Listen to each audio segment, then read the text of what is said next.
What's up, Metal Summoners? It is so great to see you guys. You are coming in with us to close out the year, and we couldn't be more appreciative for you guys. You guys have always been incredibly supportive. As you know, Angel and I are closing out 2025 and coming on the closing of another year with the Metal Summit as we move towards next March for a brand new anniversary for you guys. But 2025 has been great. We've gotten to travel, amazing interviews, live shows, and everything in between. And again, because you guys show so much love and support to myself and Angel, we come in secondary to the fact that you guys are so incredibly supportive of the guests and the talent that we have on the show that we're able to talk to. So again, welcome to your Island of Misfit Toys. Let's have a little bit of fun here on Tuesday night to close out 2025. I'm incredibly stoked. I'm really excited to have, a good friend on the show that, extended an amazing courtesy for us to talk about how everything's going with his band, how 2025 treated him, and what he's got going on leading into 2026. We've got Keith Wampler joining us right now, lead vocalist, main guy, brain, the brain, the CEO. But the bottom line is the Convalescence is joining us right now. Thank you so much, Keith. We really appreciate some of your time this evening, man. And again, welcome to the Metal Summit, and thank you very much. Thanks, man. Great to be here. Awesome, man, for sure. And again, we are closing out 2025. So as a bit of a recap for anybody who's just kind of unfamiliar with the Convalescence, we'll get into that a little bit later because we do enjoy talking a little bit of history just to kind of keep things fresh for anybody discovering you. But how did you find that 2025 treated the band as a whole? We talked briefly off the air about this year being, kind of like one of the catalysts for your Blood Letter song that you guys shot the music video for at the end of 2024. But yeah, how do you look back at 2025? I think 2025 was good for us overall. We had some bus issues, but I mean, that's every year when you tour in a piece of shit, basically. So yeah, I mean, we had a lot of cool tours. We did Japan for the second time. We did the UK for the second time. We got to return to the Gathering of the Juggalos and to Michigan Metal Fest. We got to tour with a bunch of bands that probably normally wouldn't make sense for us to tour with. And we got to headline in Hawaii for the first time. So yeah, I mean, overall, great year. We had a lot of fun. And going into next year, we are working on new music, and we have a lot of cool tours lined up for next year already, and some festival appearances, and just kind of a new, I guess, outlook on the band, and just kind of deciding where we're going to go next, kind of thing. And as far as you mentioned, the Blood Letter video, that was on our 2023 Harvesters of Flesh and Bone album. And we worked with, when we got back from the No Survivors Part 2 tour with our friends in Casket Robbery and Ignominious at the end of 2024, we were able to use the Collingwood Arts Center in Toledo, Ohio. We always appreciate them letting us use their space. They let us use their basement to do the finishing touches on the video for 79 years. We've done rehearsal stuff there. We've done photo shoots there. It's a super old haunted theater here in Toledo. And they've been really good to us and really supportive of what we did, and enjoyed the videos and the photos and stuff we've come up with in their building. The funny thing about that shoot was literally wrapping this giant theater stage in plastic and just covering everything in blood, and totally underestimating how slippery that would be. Oh yeah. It was like recording all those live like shots, like trying to throw down headbanging like on a slip and slide. And we had some very close to like falling down mishaps for sure during the filming of that. And that was my idea, and the whole band was mad at me for the day, but we did it. Looked cool. So noted for future that if we're going to cover the whole stage in plastic, maybe not a couple gallons of fake blood too. Right.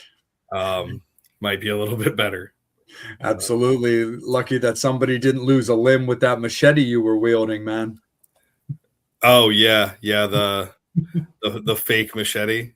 Right. Yeah, for sure. Oh, for sure. You didn't have to say it that way. I kind of like the way you said it. We had all kinds of stuff. I mean, we were raiding every Halloween store we could find that whole tour just for new things to throw into the crowd or, use on stage or whatever. And I actually broke that machete during the filming of that, like hitting that cart with the corpses or the parts and stuff on it. That actually was retired after that. But yeah, definitely a fun video shoot. Our bass player got to dump like a whole gallon of fake blood on my head, like while standing on a ladder, because we wanted to get like the blood pouring and the shots of it, reverse kind of thing. Yeah. So yeah, he had a blast standing up on the ladder and just dumping fake blood. I got like pictures and stuff of after the shoot was over, making like blood snow angels on the stage. Oh, nice. Because there was just so much like pooled, and I was so soaked anyway. Mm-hmm. It was fun. That's awesome, man. For sure. Oh, totally. And you mentioned your Mates in Casket robbery, and you actually announced it today that you'll be sharing the stage with them in 2026 from the Vegas on the Live Festival. I mean, that lineup is stacked, dude. Oh yeah, we got a lot of homies on that. I know that we've been supposed to play with Decrepit Birth a few times over the years, and it's never really panned out. So it'll be cool to actually share the stage with those guys. They're a great band. Of course, our homies in Casket Robbery. I've known Jason from Lazarus Casket for probably 10 years, and we've never played a show together, so that'll be great. Our homies in Hunt the Dinosaur are on it. Mantra of Morta's on it, which is great friends of ours. They're awesome. I saw them years ago in Michigan for like Raven Black put on a show. Yeah. And they were on that. And me and my buddy Ron made the drive up there for it. Awesome. And I'm trying to think. Trip to the Morgue. I know they had a hand in putting it together. We met them up at Northern Wisconsin Metal Fest this year. Super cool dudes. I know Grave Huffer has been talking about doing shows with us for, a really long time, and we're finally getting to do it. Yeah. So, I mean, you got cerebral desecrations on it, and so is Pessimist. I mean, damn. Yeah. Like I said, it's just stacked, bro. A lot of really cool bands for sure. Absolutely. When you look at festivals like that, as opposed to, the touring type circuit where it's going to be, club style, do you get is there like a different kind of like switch that gets flicked for something like a giant festival like that, where you are playing with so many peers stylistically? because we had mentioned off the air about shows that you've played, local to me in Baltimore, that where the bands don't necessarily match up correctly. Doesn't make it a bad show by any means, but don't always necessarily match up correctly. But how do you look at like shows on a tour that, there are going to be bands involved that may not necessarily fit versus, a lineup that's designed for the bands to complement each other? I get excited about playing with bands that don't make sense for us to play with.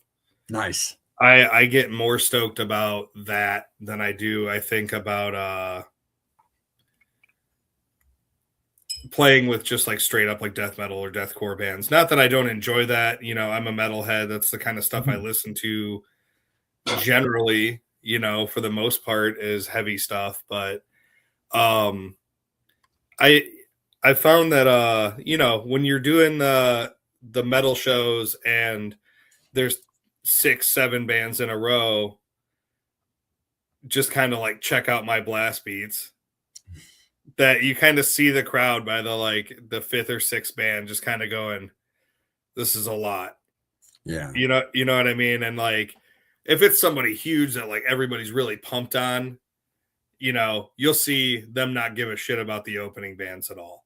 Sure. And they're just going to wait till the end or not even show up until close to the end. Whereas these cross genre shows, you know what I mean? You're seeing people that wouldn't normally see a band like us, like, I guess, like absorbing this experience for the first time. Yeah. They've never had people in makeup and blood throwing corpses around the stage and hitting them with guts and spraying blood everywhere, and like doing the show that we do is, not the everyday thing you would see outside of a metal show. Yeah. And so when we've had the opportunity to play things like Upheaval Festival, or Rock Fest, or some of these outside of our like underground metal festival, underground metal show kind of things, it's so cool seeing people that didn't even know they liked heavy music. Yeah. All of a sudden being like life-changingly stoked. Mm-hmm. And that is cooler for me than trying to essentially impress everybody that's standing there judging whether you're the coolest band there or not. Sure. You know what I mean? It's like almost like the people that go to these big festivals and stuff like that, sometimes those are the only kind of shows they go to. You know what I mean? Like they're not going to a bunch of dive bar club shows all year long, seeing every band that comes through in the underground. They're going to go see their arena shows. They're going to go see these major festival shows, and that's probably going to be about it for the year. They're expensive shows, and it's like this whole event that lasts 2 or 3 days, that kind of stuff. And like, I feel like it's a whole new experience and environment to see a band. And I feel like it's more of like an open-minded, what am I about to watch? Yeah. I'm excited to see what this is going to be.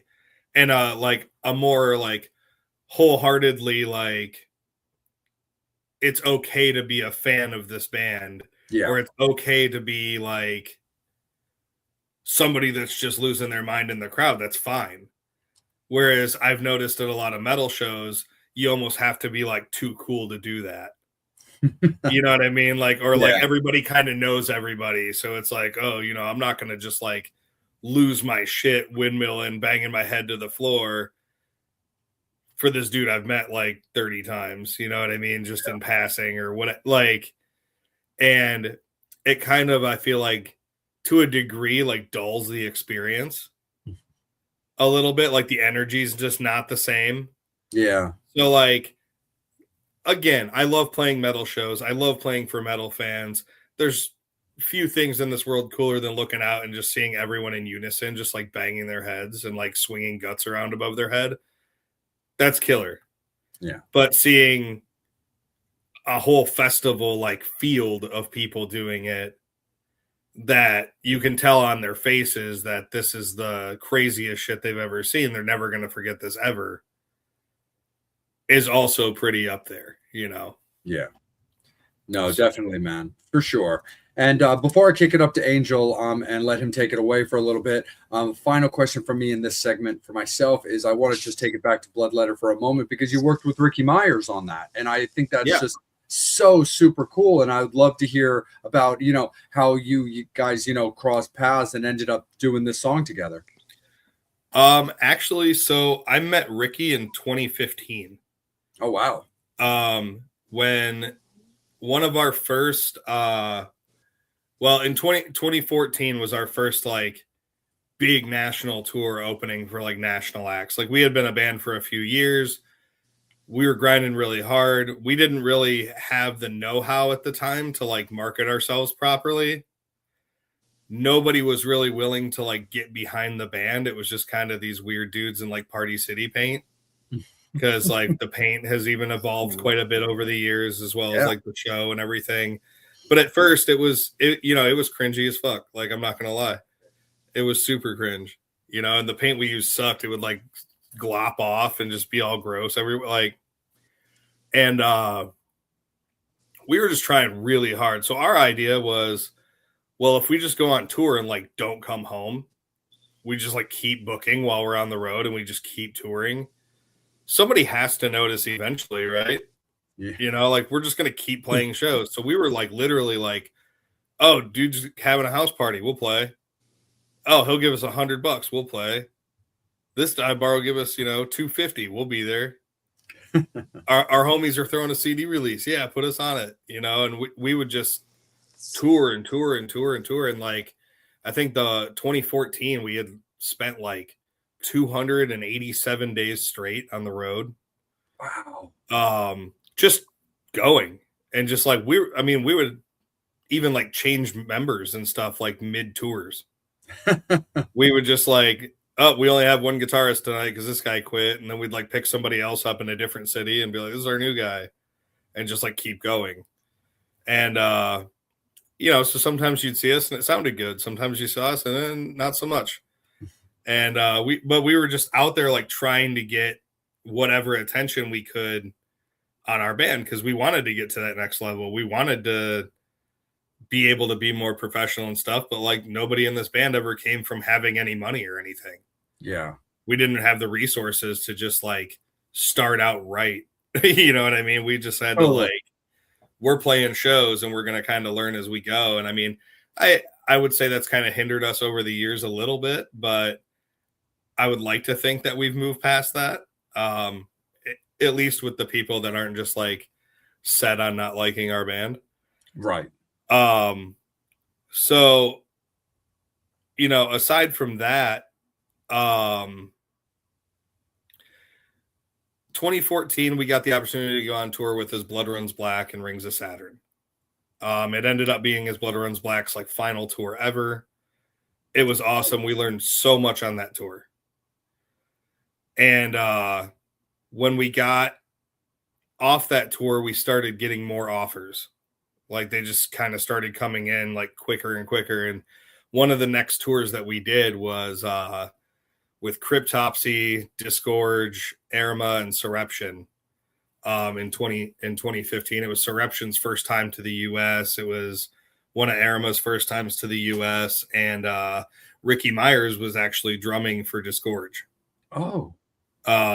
So we definitely really hit it off with those guys in Cryptopsy and stuff, and which led to Christian Donaldson from Cryptopsy doing work on pretty much all of our albums for the last 10 years. He's either mixed and mastered it or Monument of Misery he recorded. Matt Magaki from Cryptopsy is also featured on our music before on the song The Return. So we had been good friends with Ricky, and we had heard that he was going to get the job like singing for Suffocation. And, you know, we were all like congratulating him and stuff too, because our first European tour ever was with Suffocation. Oh, wow. And in 2016. So when we went to Europe, we were expecting to see, Frank. And we get over there and Ricky's singing for him. And we're like, oh, dude, Ricky, what's up, man? And like, what are you doing here? He's like, oh, I'm singing for Suffo. Like, no way, So we all kind of hit it off again in Europe. Nice. And have kept touch over the years. We've played with Disgorge since then as well. And actually, when we were doing the This Is Hell record, which came out in 2017, we had asked Ricky if he wanted to do guest vocals on the song This Is Hell. And he did, but we ended up getting kind of rushed in the studio. So we ended up just not doing any features on that record, and we ended up just like kind of bulldozing through and finishing out the record with just us. And I told him, I was like, dude, I really want to get you on a song still. Like, we got rushed on this one, that kind of thing. And then Monument of Misery, we were going to do, or we had Matt Magaki from Cryptopsy and Julian Kersey from The Faceless. Mm-hmm. I think while we were recording that record, Ricky was on tour. Oh. So we were like, okay, well, we'll do it one of these times, I swear. And then we actually had the original feature for Bloodletter was supposed to be Chris Barnes. Really? And he ended up like backing out of the feature. No like bad blood or anything like that, but like just ended up not being able to do it. And so I went immediately to Ricky and was like, hey dude, you want to do this? He's like, hell yeah. And it was awesome to work with him on the track. He was super professional. He knocked it out. And honestly, it's like some of my favorite vocals on like any of our albums are the vocals that he laid down, as well as Scotty and Lewis from Carnifex did a feature on No Survivors on that album as well. And oh, wow. Just crushed it as well. And actually with Scott, we did a claymation video for that song based off the movie Alien. And Scott's in the video, and we were actually on tour in Europe with Carnifex when the video got like done. And I think Ron was like, hey Scott, check this out, and just like showed him the clip of him in the video. And like as soon as the vocals come in, like an alien bursts out of Scott's chest and he just like dies. And he had no idea about the video or anything. And like, I don't know. It was cool. I love doing the guest feature stuff because, we're 7-8 albums in, and it's fun to do, obviously our own stuff and to perform the whole song or whatever. But it's also fun to get some homies involved, and especially people like, well, like Ricky and like Scott and everybody, like people that I grew up listening to. Yeah. To have them on our song is just super, super dope. And at this point, we're just kind of having fun. You know what I mean? Like, we're obviously taking it super seriously still and trying to grow as a business, as a band, but we're not so concerned with fitting in. For sure. At this point, we're not expecting, a major label deal. We're not expecting to be doing arena tours. You know what I mean? We've been a band for 15 years. Yeah. And we're doing what we're doing. You know what I mean? Like, totally. So could it happen? Yeah, for sure. Have we played some massive shows? Absolutely. Have we been signed to some big labels? Absolutely. But like, that's not where our headspace is at. Our headspace is trying to do the coolest stuff we can possibly do with the budget and like the means that we have. Absolutely. So, no, 100%. No, for sure, Keith. Definitely, man. Angel, appreciate you very much, my guy. Great to see you. Always a great time to hang, man, and talk about cool things, brother. It's all you. Hey, I just want to say thank you so much for your time this evening. Man, the fact that you toured Japan, that's fucking awesome. Oh, yeah. So Yeah, it was a blast. So just want to know how different is the audience in Japan as opposed to over here in the US, of course. It's very different. So we got to go there for the first time in 2024, supporting Obituary, and then we went there again this year with Left to Die, and we have plans to go back, not 2026 but 2027, which I cannot wait to talk about that tour, but I'm not allowed to yet. But the crowds over there, I mean, it was crazy to me to watch people getting into the venue and immediately sprinting to the like barricade at the front of the stage and just hanging on and just being there for the whole night. Like, that doesn't happen in the States, you know, like, unless it's a massive band opening up on like a massive tour package or something. You're not going to see people just like literally as hard as you can, just sprinting across the venue and just like latching onto the barricade and just like patiently waiting for music to start. So that really tripped me out a little bit to see that happening. Another difference, I guess, of performing there is in Japan, like that whole crowd is legitimately paying attention to every single thing that's happening on that stage. Like in the US, like you got some people standing in the back drinking beers. They'll go outside and smoke during a band that they don't necessarily care about or whatever, you know, they're talking to their friends, that kind of stuff. In Japan, if the band is playing, every single person at that show is watching the band. Damn. Like, and like, if you say put your hands up, it's every single person in the whole place. Like, instantly.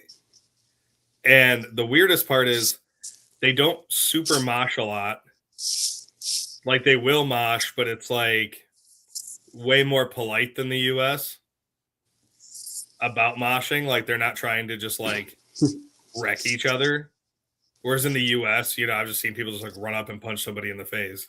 So it's different in that aspect. And it's also different in the aspect of like when a song's over, they all like cheer once and then it's just like silent and they just like wait for the next song. Like, it's not like in the US where you hear everybody like yelling shit like play Slayer or something like that in between songs, you know. It's it's definitely very, very much they are there for this concert and they're excited. And probably the thing that caught me most off guard ever in Japan was the first day we were there. Our Harvesters of Flesh and Bone album had just come out like 2 months before. And we knew that when we signed to Cleopatra Records that they were going to be giving us worldwide distribution, like in stores, on the shelves, like that kind of thing. And our first show there was in Osaka. And we were staying like across the street from the venue. Like it was like across the street and just like down a block or so.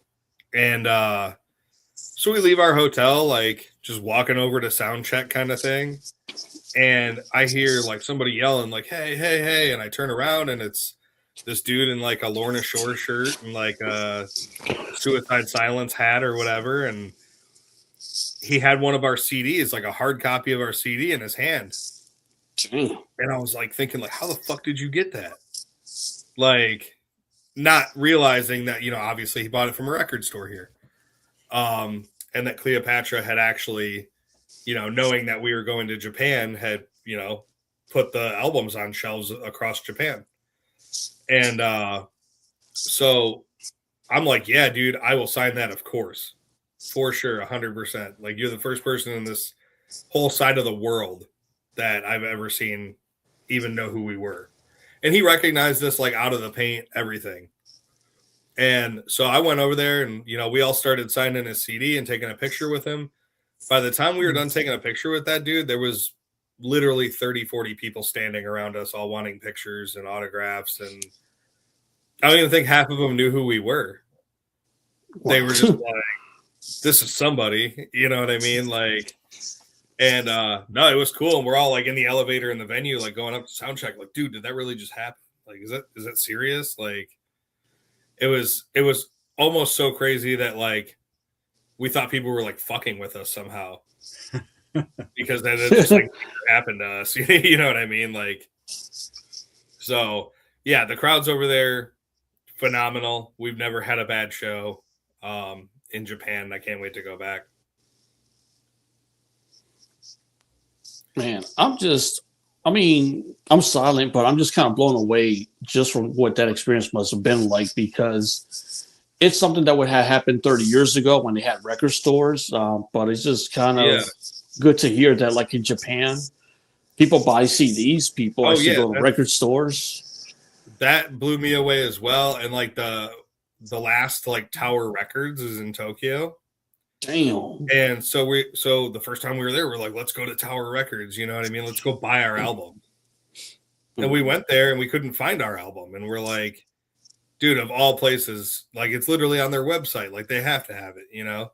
And we're like going through all the shelves in the metal section. Like, we got to find the CD. And we go and, you know, we're using like Google Translate to try to like be like, hey, where do you have this CD? And we're like showing it to them on their website and stuff. And once they found out that we were the band and that we were looking for our album, they got like really invested in like trying to help us find the album. Like they had like managers over and everything, like talking to us, like trying to find this record. And it had turned out that they had gotten like a whole box of our album when it came out, and they sold out and they were waiting for a restock. Dang, that's awesome. And they started calling all these other record stores around like Tokyo and stuff, trying to find it. And everybody was sold out. And they ended up finding one, but the closest one they could find was like 6 hours away. Damn. And we went to the show, you know, and the promoter, who's been a good friend of mine for a lot of years, he's like, yeah, dude, like when people see you're coming here, they don't just like hop on Spotify or like whatever and listen to it. They'll just like go to the record store and buy the album and just listen to it, like the full album. And I'm like, oh, I miss that. Yeah. I miss that so much. And so the when we went back this year, Tower Records did have our album, and we went and we bought our own album from Tower Records in Japan. And so I have like the copy with like the Japanese writing on the stickers and everything. And I just thought it was so cool because, you know, like I didn't even know that was going to be real. So yeah, it was definitely awesome, man. They love CDs. They love merch there.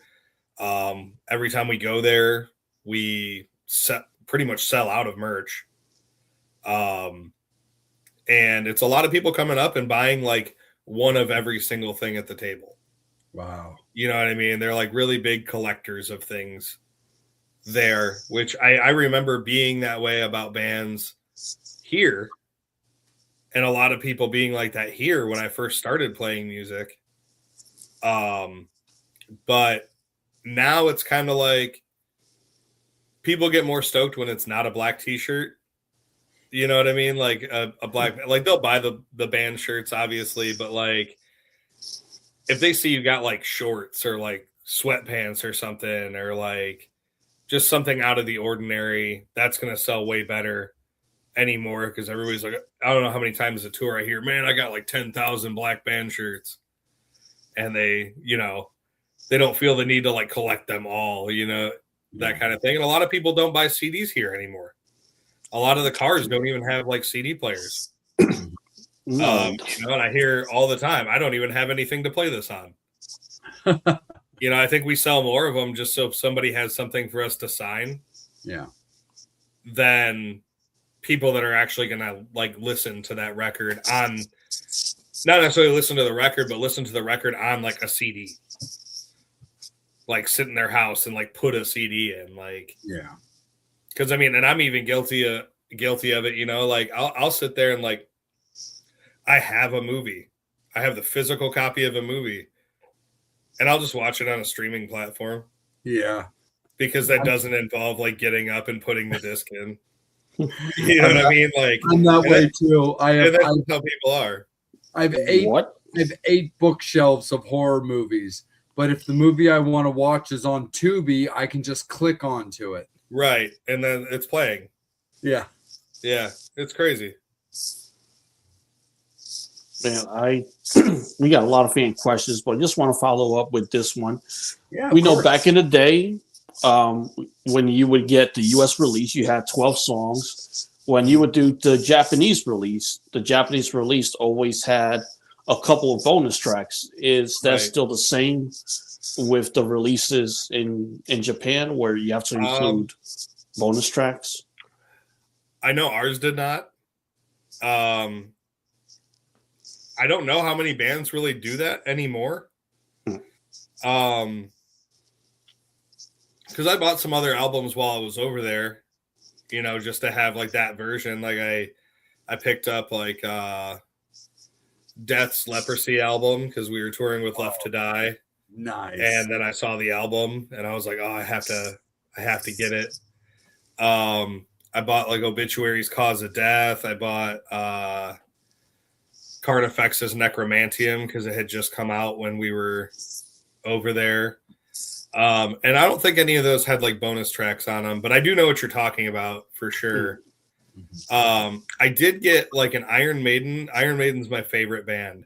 So I saw a Japanese only release of Number of the Beast, and it came in like a box, like not, and it has the CD in it with like the old school like bonus tracks from the 80s or whatever, but it also has like this little like statue of Eddie.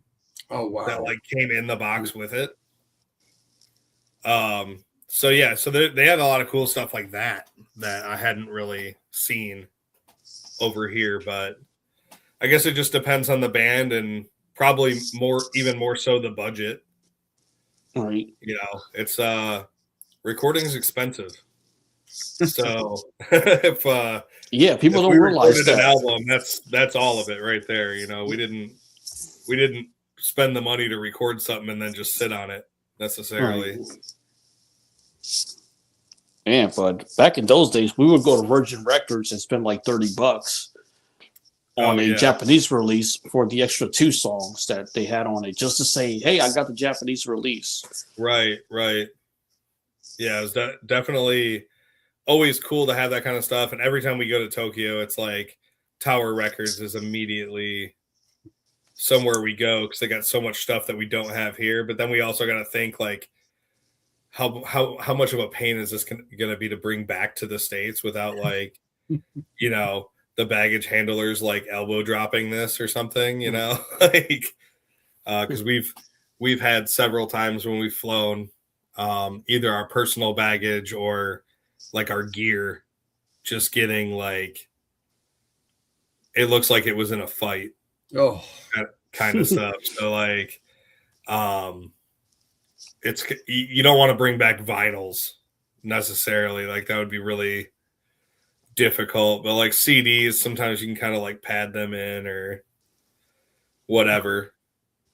CDs you can kind of fit in your laptop bag or whatever you're carrying with you. Whereas like there's definitely some cool vinyls and stuff like that. And I know like our drummer is a big collector of like anime type stuff and whatever. Like, so he always wants to grab so much stuff while he's there. It's like every moment is Christmas for him while we're in Japan. And I know that we're always like, dude, that's going to be such a bitch to bring back. Like, don't do it. So. Oh man, that's I mean, that's an awesome story. I haven't heard the words Tower Records or record store in forever. Yep. Yeah. Yep. Us old dudes still get excited about it when we're on the road and we see something cool. Absolutely. The next time you go to Japan, Keith, I'll have to reach out and be like, dude, can you just do me a solid and buy your record again in Japan for me so I can buy it from you to have a Japanese Convalescence? I would gladly do that for sure. My man. Sure. Hopefully we'll have another new one out by then. Right. We're very close to being done with pre-production for a new record, which I am excited to have some new music out that reflects the current lineup as well. So, absolutely. I definitely got a few questions from Brian. You'll like Brian, Keith. He's a Sparta in guy. Okay. Everyone has one. Do I have a good Lazy D story? I have several. Lazy D is one of my favorite people from Green Jello. He was in the UK with us on that tour, and he was the first tour last summer of 24 that we did with Green Jello. Lazy was on that, but he did not do the Psycho Sideshow tour we did with them most recently. I think he hurt his foot or something like that. I'm trying to think of just like one, like one that's like should be told. I guess like one of the funnier ones was in the UK when he got, I guess, just like super drunk after a show and or at a show or whatever, and this was after the show, and apparently locked himself in a rental car, like locked himself in their own rental car, and like the rest of the band was like up in a hotel room, and he was just super trashed, like calling people back in the States saying he couldn't like get out of this car and whatever, and the cops ended up like getting him out of the rental car in England and taking him up to his hotel room. And there's a photo that everyone was laughing about the next day of their bass player, Rob, with Lazy in a headlock in their hotel room from that night after he got returned to their hotel by the police and was apparently being unruly.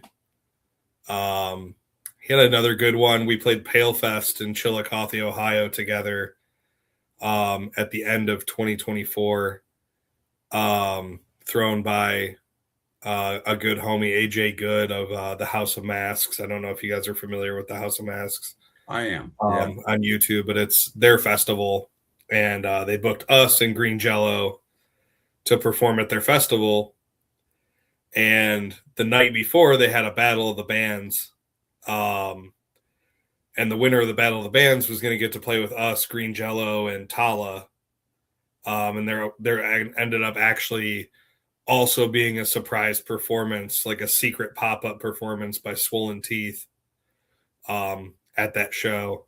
But at the Battle of the Bands the day before, Lazy had gotten there a day before and had been partying and everything, and jumped in a trash can at some point, and they were like cruising him around the mosh pit in one of those big like rolling trash cans, and he ended up getting arrested that night, so they had to like go get him out of jail so he could do the show the next day. And they were using his mugshot as promotion for like a solid couple weeks for sure. Oh my God. But yeah, those are the two that pop into my head first. But no, I love Lazy. He's a good dude for sure.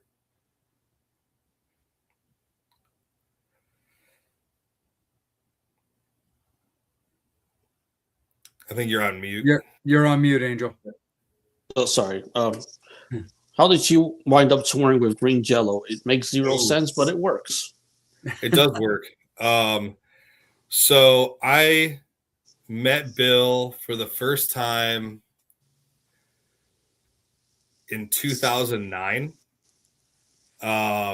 We met because we were both playing a place in Ohio called Skatopia. I was in my old band at the time, my old high school band, and we got to open for Green Jello at the top of a half pipe. We literally like played at the top of a half pipe at Skatopia. So I saw them there and briefly met them there. And then over the years, we had done random, just like one-off shows together and stuff. And early in 2024, Bill had reached out to Satellite Touring, which is, essentially my day job is booking tours for other bands. And it was kind of given to me because Green Jello was kind of a weird act. And the other agents at Satellite were like, this is definitely a Keith thing. And they're like, have you heard of Green Jello? I was like, oh yeah, I know Bill. And they're like, oh cool, he's hitting us up about booking. So I ended up talking to Bill and became his booking agent. And we were having a lot of trouble finding bands that wanted to do a tour with Green Jello. I know that sounds crazy or whatever, but we were looking for a band that had somewhat of a draw and was established. And their show's a lot. It's like the whole circus, came to your venue. And it's chaotic. They'll have up to like 30 or 40 people on stage at a time sometimes. And the whole venue is just like pool noodles and inflatables, and like it's absolute chaos in, a very fun and entertaining way. And I had hunted down a bunch of bands that Bill said that they wanted to tour with. And finally he goes, well, what about your band? And I was like, oh, that doesn't super make sense, but I'm willing to give it a shot. We've played shows together over the years. I know Green Jello does a lot of metal shows, and we're kind of a weird band as far as metal bands go. So, fuck it. We'll do it. Let's do a US tour and see how this goes. And the tour started in San Diego, went up the West Coast to Loud as Hell Festival up in Canada. And then across the Midwest to Upstage Music Fest in Pennsylvania. And then up to Maine and through Canada to eventually end in Ohio. And it was just us and them, and we kind of billed it as the punk rock puppet show meets the death metal horror show. And we did that first run where it was just us two, and then there was like local support on each show, and we sold out multiple venues and absolutely packed out Loud as Hell Festival for our night. And the two bands got along really great. Bill was saying it was one of the best tours he's done since the 90s. And we both had a blast. So we got together for a couple Halloween shows as well. We got together for the Pale Fest. And then we said, hey, the US version went so well. Let's try it overseas. And we went to the UK together this year and had a really successful, really fun tour there. And then we just did our third tour together in October and November, the Psycho Sideshow tour, which our friends in Ignominious opened up the tour. The Bunny the Bear was on it. Us, 96 Bitter Beings, which is Darren Miller from CKY. Yeah. And then obviously Green Jello was the headliner. And The tour had some rough spots. A lot of tours struggled through the fall this year, just with attendance and stuff like that. And our tour specifically had a insane amount of vehicle problems throughout the tour for literally every single band. And so it was a rough one, but I mean, we got through it. We had a good time.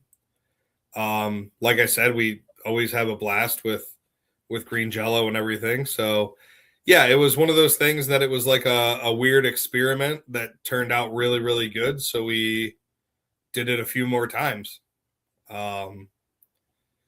But yeah, they're good homies of ours. I've been booking most of their touring for the past 2 years, and we work well together. So yeah, it made sense to do. And then when it sold, it made more sense to do. So I don't know how many more times we're gonna do that same package. It might be a little while since we just did it 3 times. But we love those guys, and it's always good to share the stage with them and be part of it. There's been several times where we've been on stage with them. Our drummer Isaac actually played drums for Green Jello for the last 7 shows of the Psycho Sideshow tour. Oh wow! So you get done with our set, get to chill out during 96 Bitter Beings, and then go back up and play for Green Jello as well. There's several videos of me doing 3 Little Pigs with Green Jello in gutturals, and it's a fun version of that. We did it at the Gathering of the Juggalos and stuff like that. So yeah, I don't think it's the last time you're going to see us in Green Jello together, but it may be the last time for a little while that you see us doing full tours together. Your tour shirt for that tour was actually pretty bitchin' too, Keith. I really liked the design of like the zombie corpse coming up from behind the logo. I thought it was cool. Oh yeah, that's Timmy. Yeah. I don't think you've seen us live since we've been using Timmy. No, I don't think so, because because we had talked about it off the air, but my area of Baltimore had fallen off just a little bit of like your tour route, after Sparta in, but yeah, I haven't gotten the Timmy experience yet. yeah, it was so we wanted to just make the show in like 2022. We wanted to make the show a little bit more theatrical, and so I started like getting these fake guts, and they would show up in just in a plastic bag basically, and I would just dump blood in the bag, and I'd walk out on stage with the bag and like throw them out of the bag into the crowd. And it was cool, but I felt like there was like a way to do that better. And so for the No Survivors tour in 2024, I figured, with it being Halloween time, we could get a little cheesy with it and just a little fun with it. And we had been, out on the road with Green Jello and like doing more like out of genre kind of stuff. So it didn't necessarily have to be as like super metal serious, like as stuff normally would have to be. And we're like, all right. So I literally ordered like a corpse, like dummy from Amazon with like the cheapest, shittiest medical card I could, because it was only supposed to be done on this one tour. And we just strapped him to the cart, and we're like, we're going to throw the guts off this cart. And, during the tour, he kind of got named Timmy. And then we started talking shit to him. And then we created this whole backstory for Timmy and how he was a piece of shit and had the whole crowd like yell, "Fuck you, Timmy," and that kind of stuff, and made it this whole thing. And people just like absolutely fucking loved it so much that we just kept doing it. Because when people are that stoked on it, like how do you not keep doing it? So it's just kind of evolved. I mean, you being a Maiden guy, it's got that Eddie aspect to it. I mean, a little bit, yeah, a little bit. I feel like Eddie is much cooler than Timmy. But like, yeah, so it's kind of evolved. We've thrown like full severed limbs, like legs and arms and stuff out now. We've done glow sticks. We've done just spraying blood. We've done like whole severed heads and all kinds of stuff. And actually, we got a new Timmy this year because the old one was we're actually on our third one. The first Timmy, actually, the original lives at the House of Masks. We gave him to AJ. And the second one, actually, we retired because it was just looking rough. And we had gotten a new one and a new cart for this Psycho Sideshow tour. And we just had the old one in the bus. And the last date of the tour, we were in Morenci, Michigan at the Rex Theater, which is like an old like movie theater. And we brought out, and we had Chris Chaos from Green Jello was actually riding in our bus with us back because she lives in Ohio, and that the Green Jello part of the tour ended in California. So since we're all homies, she just rode back with us. And she's big into like sideshow performing and stuff like that. So like, we're like, hey, if we bring up both carts and we just load up all the guts we have in the bus and everything we could possibly throw, do you want to come up on stage and like help us throw Timmy shit around? And she's like, yeah, dude, for sure. And it was the last show of the tour, and like we had a lot of friends come out and stuff. It wasn't like a massive crowd, but it was like solid for a snowstorm on a Sunday in nowhere, Michigan. Oh, wow. And we had Ignominious with us there, and Brugada and the Behest of Serpents were all playing with us. And we brought the old Timmy card out, and the most guts that we've ever had for like one show ever. And after we threw all the guts, and everybody's just in the crowds like throwing them back and forth, and they're hanging from the lights and they're flying back up on stage, and like this shit is everywhere. I underestimated how much of a mess we were gonna make. So I did apologize to the Rex Theater, which they were super fucking cool about it and super happy and want to have us back. But at some point towards the end of the set, I picked up the whole like cart with Timmy on it and everything, and his arms were like zip tied to it, and I threw the whole cart into the crowd, and they just started like tearing the cart apart and like tore him off the cart and like ripped off his face, and were like wearing his face and like all that kind of stuff. And at the end of the show, we're just assessing this huge mess and everything that's just like destroyed all over the floor. And the cart is destroyed, but like just leaning over on like one piece, and it was just like the top part, and it was just his severed arms still zip tied to it. Like they ripped his arms off, ripping him off of it, but his arms were still attached to the cart. So we actually recently put that up, the top of the cart with his arms still attached to it, for sale on our website. It's just kind of a collectible. If anybody's interested in something weird, it's up there. But yeah, it just has evolved. And then we, on multiple occasions now, I think we've done like 3 or 4 shirts that have Timmy on it. And they're usually tour shirts. They're usually shirts with the dates on the back and stuff like that. Oh, nice.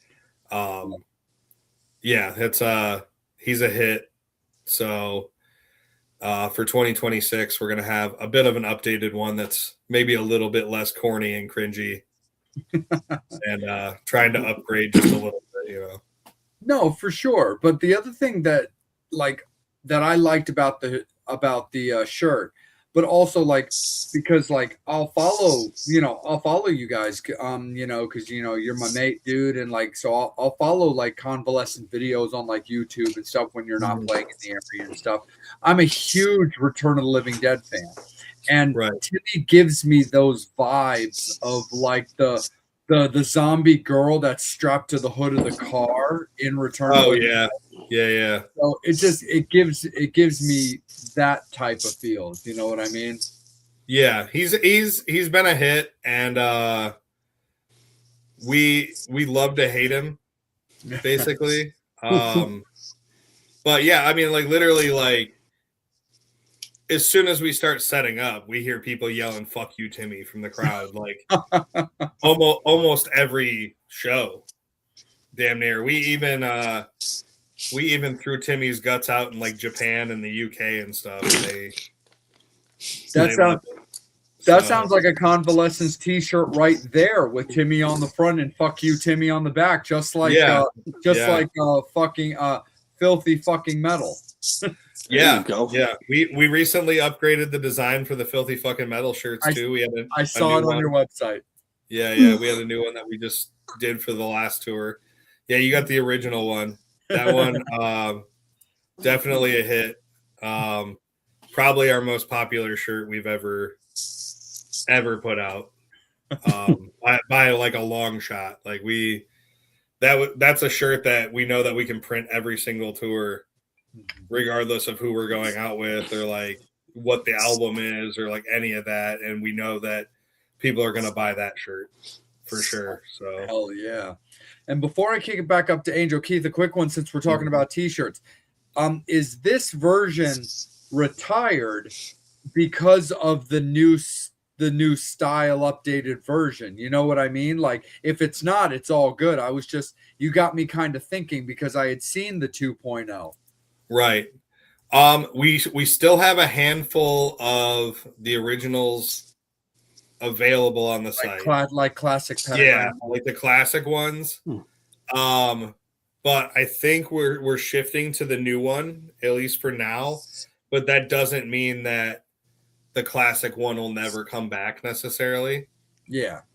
I don't know. We just kind of made it two different designs. We got like the 2.0 and the classic, and some people want the classic one still. Some people just like they want the original.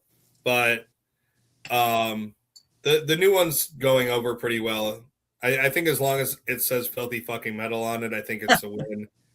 Because we made like girls like booty shorts with filthy fucking metal like across the ass on it too, and those sell out instantly almost. So dude, I'm gonna have to talk to you about that if it's not on one of your two merch stores, because Babes loves her booty shorts. So we usually print them again for like the spring and summer tours. So yeah, for sure. Worst comes to it, man, I'll send you the money and you can send it to me. Like I will get that all taken care of. Angel, I'm going to kick it back up to you, my friend. But also, that being said, Metal Summoners, you guys have been badass as always. Brian, you're killing it. We really appreciate you. Michael, we see you as well. We also see Brian on YouTube as well. Thank you guys so much for being involved in the episode. Keith has been incredibly generous with his time. He's spotted us a little bit of extra time as well. We're going to roll with him for a few more minutes, but in respect to his agenda, to his time this evening, it is going to be last call for alcohol. So any final questions, comments, anything you guys want to ask him about what's going on with the Convalescence, whether it be their history or what they've got coming up, based on what he's allowed to talk about, we will absolutely make sure that you guys are heard. But it is going to be last call for alcohol, and Angel and I are going to take it around the table one more time and a few more minutes with Keith before we let him enjoy his evening and let him enjoy his New Year's. Angel, let me kick it up to you, my friend. How often on tour do you sleep in your makeup? Oh, absolutely never. Never. Now, in our early days, this is actually going to sound ridiculous, but in the early days of the band, we were so fucking broke that we would leave the makeup on if we had a show the next day and just like literally wear it all day the next day and like touch it up to try to save money on makeup. So that did happen. for a couple tours in the very early days of wearing the paint. And I'm talking, we were touring in like a GMC Envoy, like the SUV, with no trailer. So like we were like loading guitar cases on top of like our laps after we got into the vehicle, and would just like sleep sitting up in the vehicle. You know what I mean? Like just whatever rest, I would just pull over and like, okay, guys, good night. Just turn it off, and it's like we're sleeping like this now, you know. And it's, you know, we did that, but no. At this point, most of the band, I am one of the last ones to like clean up. I usually don't wipe all my paint off until like we're leaving the venue. After what, you know, once it's on or whatever, but sleeping in it, no, absolutely not. Like we definitely clean up as much as we can. I truck stop shower pretty much every day unless there's like a time constraint with the drive time or whatever, the travel that I can't. But yeah, no, definitely shower every single day on tour if possible, and reapply the paint. You know, there's something about getting ready for a show and just ruining that feeling of being clean at all. Just makes it seem like we're about to play a show. So the closest you've come to choking Parker. oh, that's such a Brian question.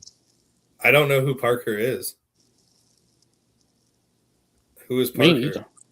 Is that Brian? You need to clarify, Brian, bro. Is that, question for you: Who the fuck is Parker? Yeah, seriously. There you go, bro. I think that's a Sparta Inn reference, since you guys were playing that a lot. And Brian was also a house photographer for Sparta Inn. He did a lot of shots for Jeremy. So I think that's something involving that. Brian, if you're still watching, bro, we need some clarification. Yeah, I don't know who Parker is, but I'm gonna say I have not been close to choking Parker since I don't know. Yeah, so I mean, I guess. So here, until Brian answers, Angel, I'm still keeping it with you. I'm just extending the question. Until Brian answers, is there ever been a situation where you felt you needed to choke someone at a show? Whether it be a promoter or a booker or just somebody that's like fucking with your livelihood, because of course the Convalescence, I mean, dude, that's your band, that's your livelihood. Has there ever been a situation where your buttons have been pushed? Oh yeah, I mean, there's been fights at shows.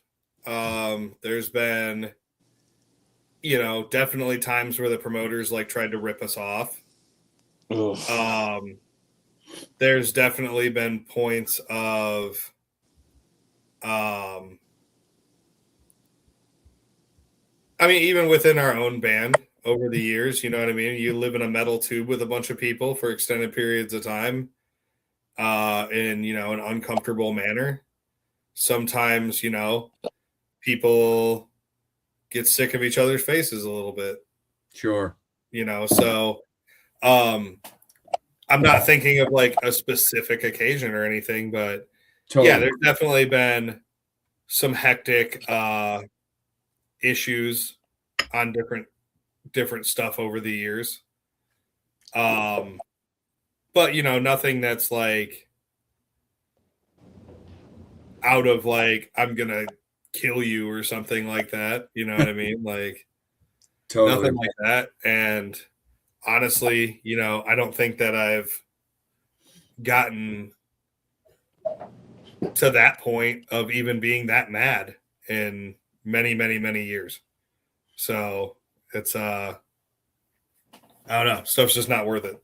Gotcha, brother. No, absolutely, brother. Of course, especially in the world that we live in now, where it's like there's a lot of like just sadness. There's so much like going on. So it's like I definitely understand with that. Brian did chime in here. He Yeah. is watching with us. So I know who he's talking about now. I've literally only met that Parker like once or twice. Realistically, I don't really like super know him. Oh, okay. He was always fine. Like any, he's always been fine anytime I've ever met him.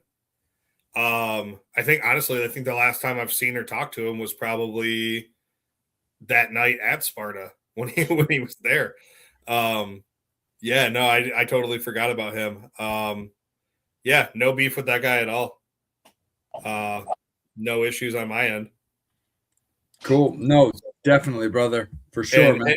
And going back to the wanting to choke people on tour thing. So like honestly, and we are not the only band that's ever had, arguments on a tour for sure. Oh, absolutely. But I would say a lot more of the like screaming, yelling, like let's get in a physical altercation kind of stuff would have been when we were all like in our early 20s and like heavily drinking. You know what I mean? Like that would have been the time where like, because we're all like 23, 24 years old and like stupid and drunk and Right. Doing 200-day tours and shit. And like, of course people got in fights. Totally. Of course. It wasn't, it wasn't always me. It wasn't always anybody in particular, but it definitely over the years, there's been tour fights for sure. And not only with our band, but I've seen it with, 50 other bands as well. Sometimes shit gets crazy, but no, we're super chill at this point. Everybody's just kind of like smoking weed and like chilling. It's not really like we're all like in our 30s now. We play 100+ shows a year. We take this seriously. This is what we do for a living. And nobody's really trying to fuck that up over like a dumb argument or something. You know what I mean? It's kind of, we're just not those people. We're way more down to hang out and just bullshit with everybody and like make stupid jokes or whatever and like goof around than we ever want to fight anybody. You know what I mean? So absolutely. That's you're in your early 20s getting blackout drunk at every show kind of game there. That's not where we're at in our lives anymore. So absolutely. No, 100%. Right back up to you, Joe. When it comes to the set list, and what goes into deciding the set list, and in each country, in each continent that you played, like Europe, US, Japan, how is it different? I don't necessarily think like who or where we're going necessarily like plays a part in the set list. We like to do a lot of like theme tours, like in 2024 we did the 10-year anniversary of the Process album. So like on that tour we played a whole bunch of songs off the Process. Like we didn't play the whole album cover to cover or anything. We have our songs that are kind of like the most popular ones from each record. And at this point, we have a lot of songs. Like at this point, we have like 50 or 60 songs or something like that all together. And live, we normally play like 9 or 10. You know what I mean? Like if it's a headline set, I think we'll do like 12 or 13. I think the most songs we've ever played in one show, and that show still like hurts my body thinking about it, was like 19. We played for 90 minutes. Oh my God. Playing extreme metal, especially in like a theatrical kind of realm for 90 minutes is fucked. But normally our sets are like 30 minutes if we're supporting, maybe 45, about an hour if we're headlining. And we like to play the songs that, you know, obviously are like the crowd favorite songs. Like we play Scum at like every show. We play Undead Swarm at like every show. We play Reflections at every show because people will like actually get pissed at us if we don't. And you know, the you want to play the songs people wanted to go see, you know, like if you go see your favorite band, they don't play their big songs, you're going to be like, what? Mm-hmm. Like, why didn't you, you know? So we don't necessarily have any hits, but we have songs that are more popular than the rest for sure. So those are kind of staples of the set list. There's certain songs that we do certain theatrical things with that we keep in the set for the sake of, you know, that bit or whatever. But we definitely, we definitely try to change it up tour to tour, and not just be playing like the same, you know, set over and over again.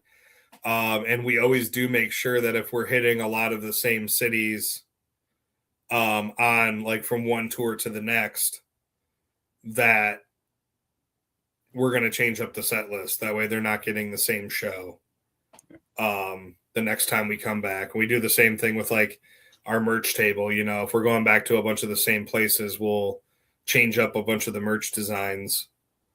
That way we're not running into the, oh, dude, well, I would grab something or I want to buy something, but I already have everything from last time you guys were here, you know, that kind of stuff. So, yeah, we try to change it up as much as we can.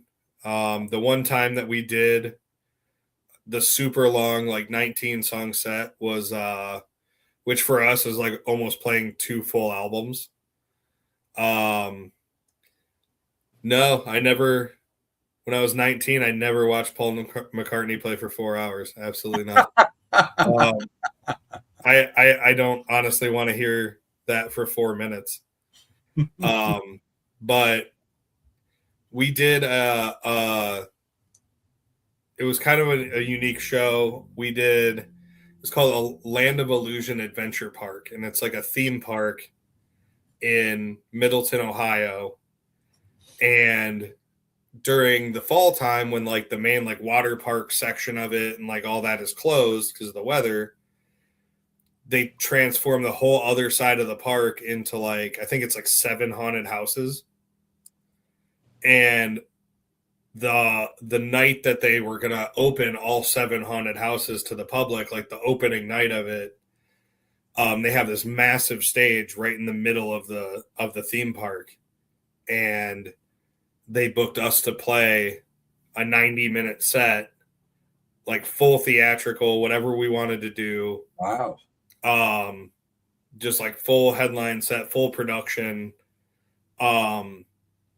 on this massive stage in the middle of the theme park, while they had like these fires going everywhere and they had these giant skeletons that were like on fire out like throughout the park, and all the haunted houses were open. So it ended up being a huge crowd. That was like, it was really weird because it was like a cycling crowd. It was like, we had our fans that showed up wearing like our merch and stuff that were like up front the whole set, super pumped on this like really long like special Halloween show. But there was also like the general people that were just coming for the haunted houses that were like, oh shit, a band's playing. and like they would come up and be like super pumped, and then they'd go into a haunted house and like a different group would show up, and like it just kind of cycled around the park all night. But we had like, and we do this for some of our festival performances and stuff, but we had some of our friends in like jumpsuits and masks as like actors, like chasing each other with like machetes and cleavers and stuff around on the stage and like spraying blood. And at one point, you know, during 79 years, one of them got brought out, strapped to a chair, and got his teeth ripped out on stage.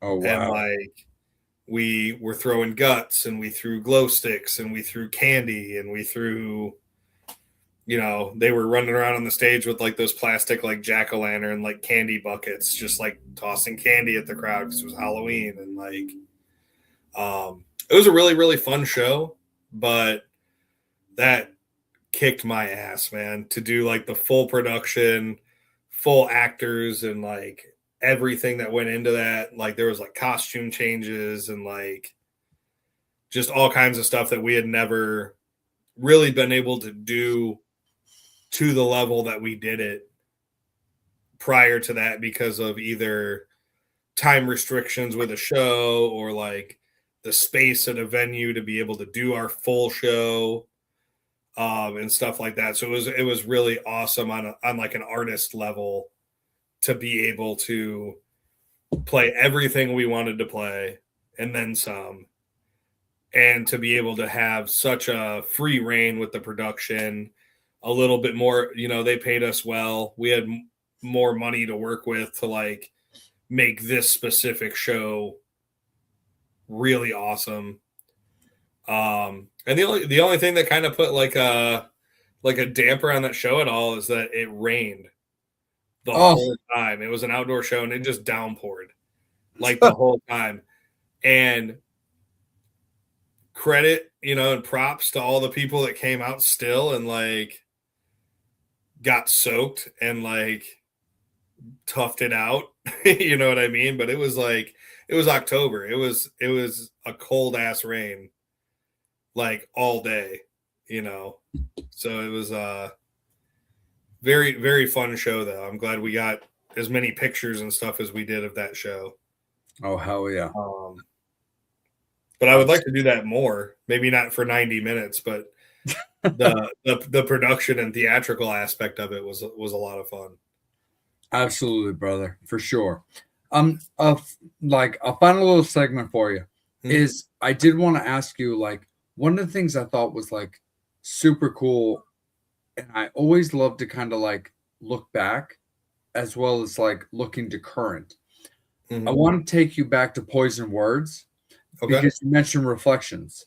Yep. And when you look back at Poison Words right up to Harvester, how do you personally look at the way that the band has progressed over that time?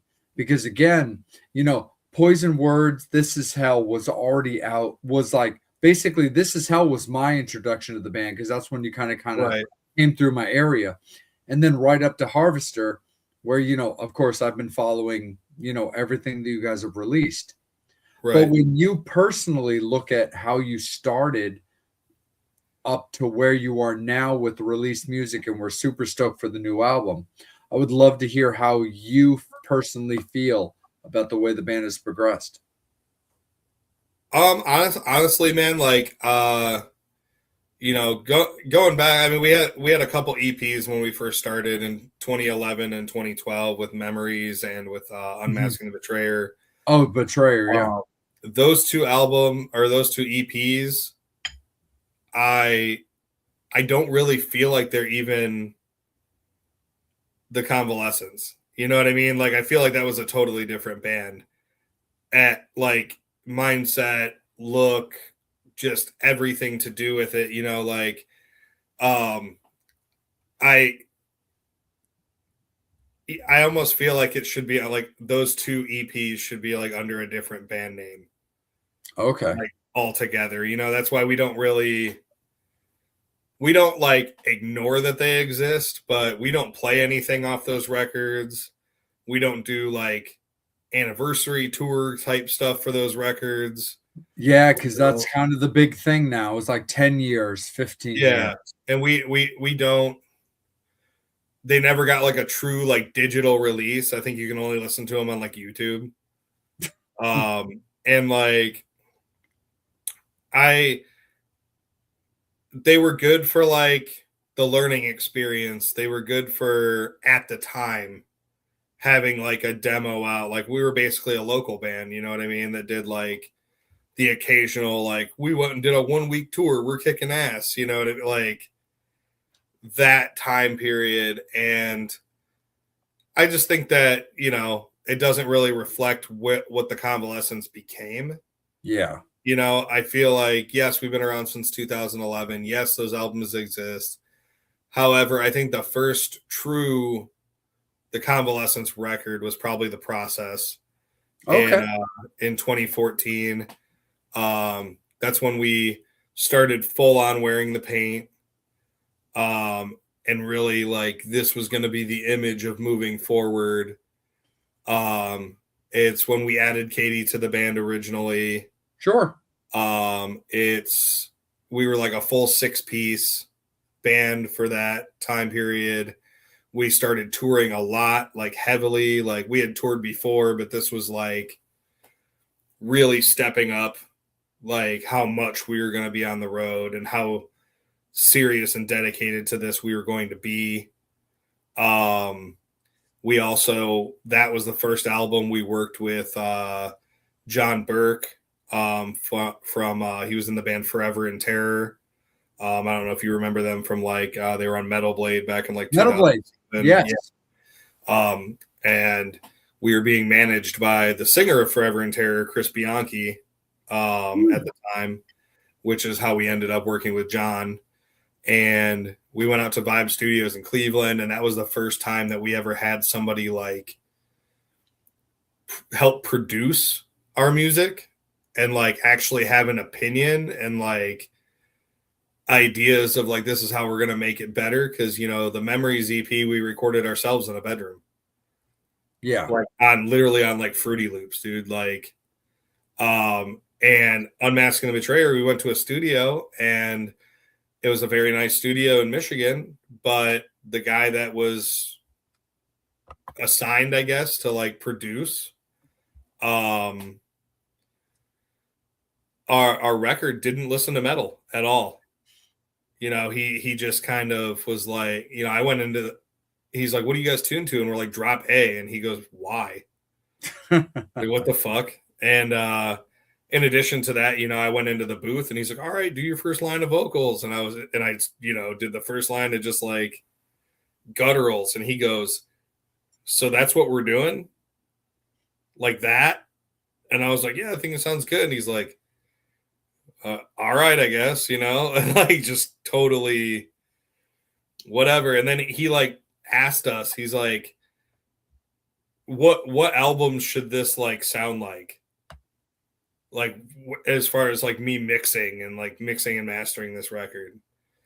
So we were like, oh, you know, Suicide Silence, No Time to Bleed, Chelsea Grin's like EP, you know, that kind of stuff. And dude, he mixed this as close to the Chelsea Grin self-titled EP as you could get.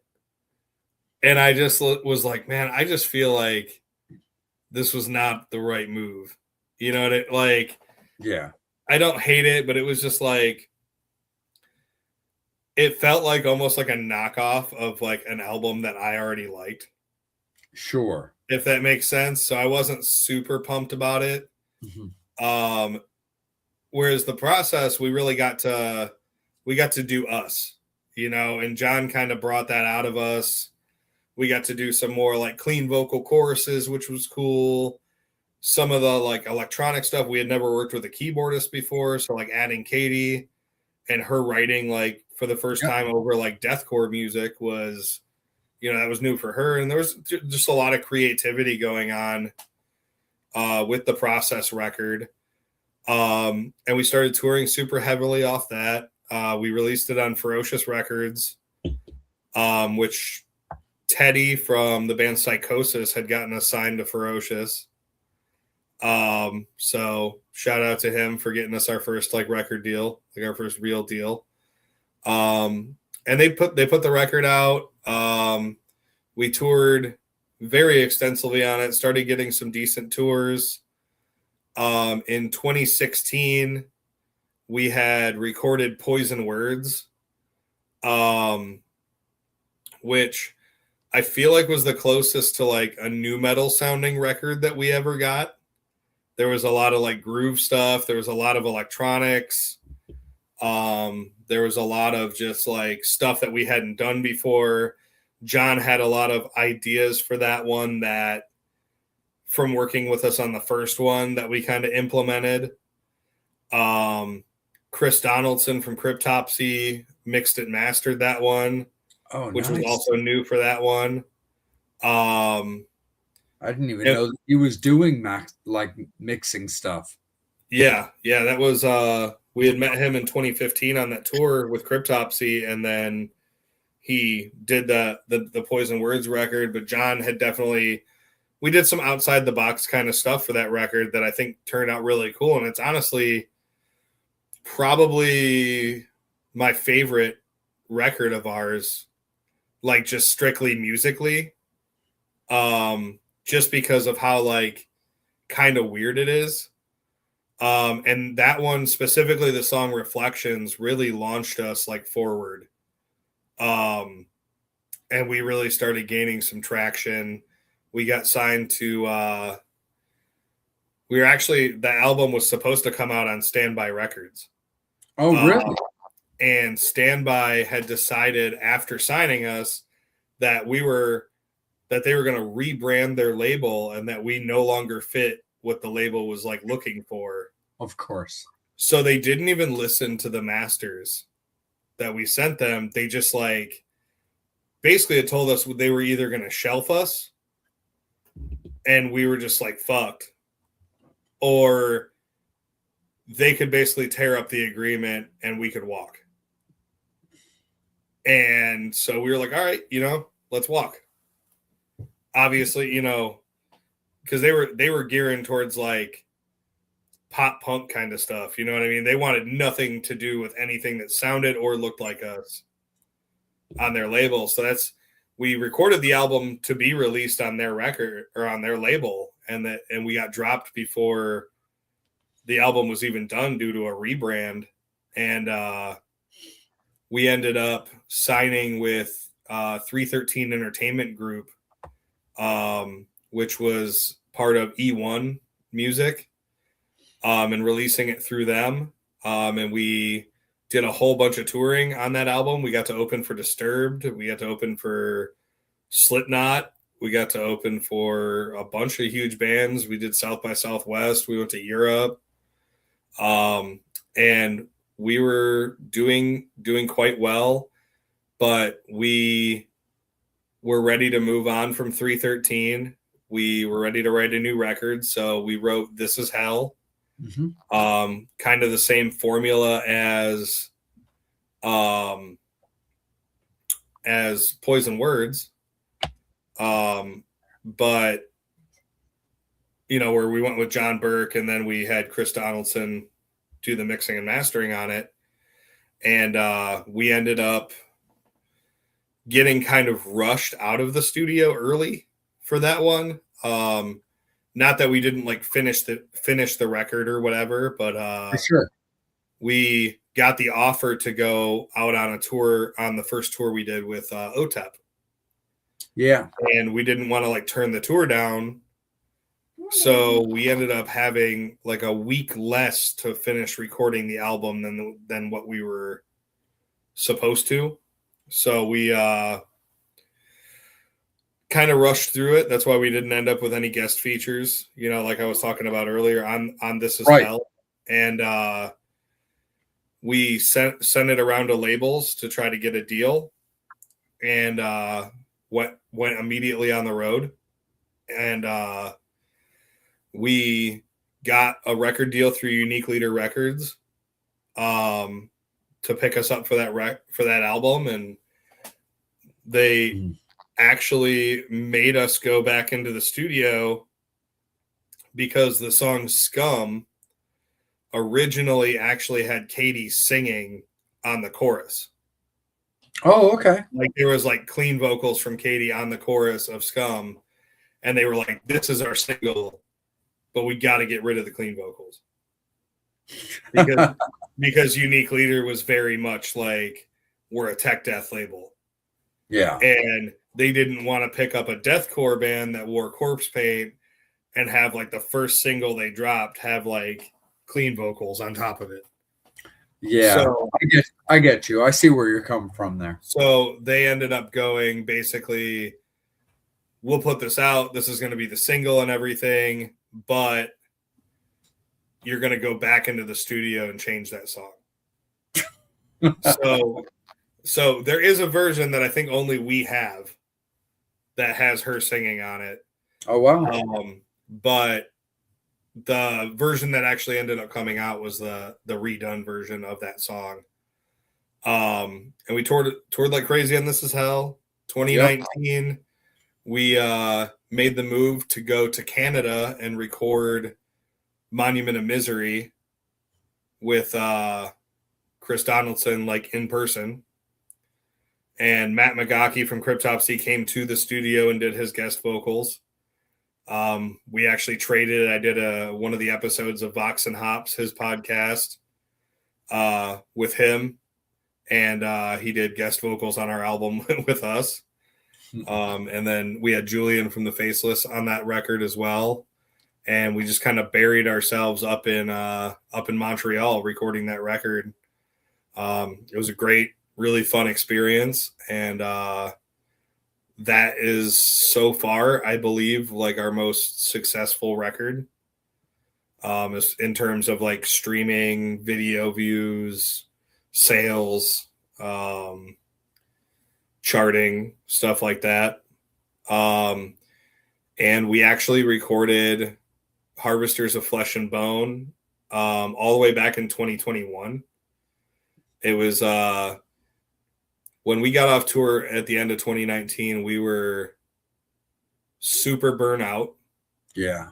The whole band was burnout. We were not getting along.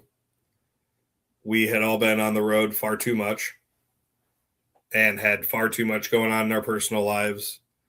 And we started working on what would eventually be Harvesters. And it just kept hitting delay after delay. And then, you know, the pandemic happened and delay, you know, and it was just it was pulling teeth to get like the pre-production for this done. And a good friend of ours helped us out with like a private investment kind of thing. And we were able to use that to go record with Jason Sukoff down at Audio Hammer Studios in Florida. And Jason is somebody that we super looked up to as a producer. And somebody that's produced most of the metal records that I've bought since 2003. So definitely somebody we wanted to work with. He came highly recommended from Chris Donaldson to work with Sukoff. And a big part of that was that we couldn't go to Canada because of the pandemic. So we couldn't go back to Donaldson to record the record. Oh, wow. Because we literally couldn't get into Canada. And he couldn't come here either. So it wasn't like we could rent a studio here or rent studio time here and bring him down. Yeah. Like neither one of us were like allowed to cross the border. So we had to go to somebody in the States. Oh my God, dude. And like Sukoff was down. We went down there and it took a very, very long time and a lot of trips back and forth to Florida because we had always been like, we got 2 weeks of studio time. We're going to go in there. We're going to knock this album out in 2 weeks and it's going to be done. Yeah. And like, that's how we've always done it. And Jason was like, nope, we are not on a time thing. We are on a until it's right thing. So instead of taking 2 weeks, we took 6 months. Oh, wow, dude. And we spent far more money than we've ever put into a record ever. Creating Harvesters. And I will say the album sounds fantastic. I'm super happy with it. it is the most probably metal album that we have. There is no clean singing on it at all. We got the features from Scott from Carnifex and from Ricky from Suffo. And we were really pumped, and we thought for sure, like, okay, we're going to land a big record deal off of this. We're going to get like Metal Blade or Nuclear Blast or somebody was going to pick this up. Like, how could it fail? We have so much momentum as a band with all the touring. We tour every single year nonstop. We play big shows. We had, I think Monument of Misery's got like 900 some thousand streams on Spotify alone. Like we're almost at 1 million with that one record. There was such a huge jump in streaming for us from like This Is Hell to Monument. And we had success with a lot of these videos. We had done cameos in some movies. Like I had an action figure come out. Like there was so much stuff going on with the band that we were like, dude, somebody's got to pick this up. I remember the action figure. I thought that was so cool, dude. And so we shopped the album around and nobody wanted it. Everybody told us how great the album was and like how much they liked the band. And then just were like, but we're going to pass this time. So it just kind of got like passed around. And we eventually signed with Blood Blast Distribution, the basically digital platform of Nuclear Blast. And we were going to release the physicals and do all the physical stuff just like DIY ourselves. And they were going to handle like the digital release. And we were just going to do it independent. We were like, fuck it. We believe in this. We're going to put it out. And basically they had set a release date for the record in their system to coincide with dates that we were doing stuff kind of independently. But, sometimes when you're doing stuff independently due to budgeting or due to different reasons, stuff can get kind of backed up here and there. Yeah. So we had backed up the album release itself a couple times, and we had released singles for Undead Swarm, and we released 79 Years single, and we released No Survivors single just on our own through Blood Blast, and we're pushing it on our own.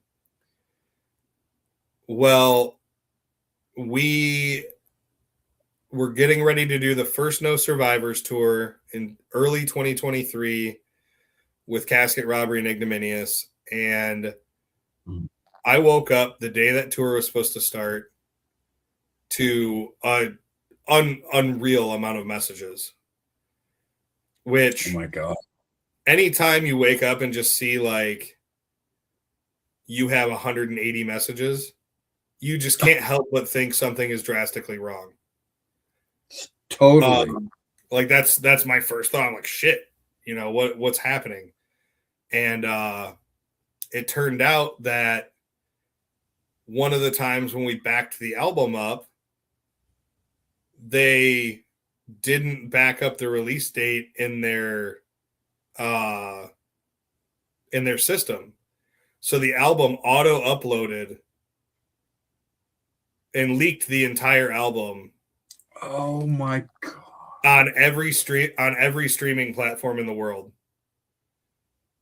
without us even knowing it was coming out. Oh no. So I woke up. There's no physicals printed for this. We've done no promo for this is coming out. No idea even ourselves that this album is coming out. And I wake up at like 8 a.m. like finishing packing my bags to like leave for this 3-week tour, headline tour. So there's like a lot going into this. Yeah.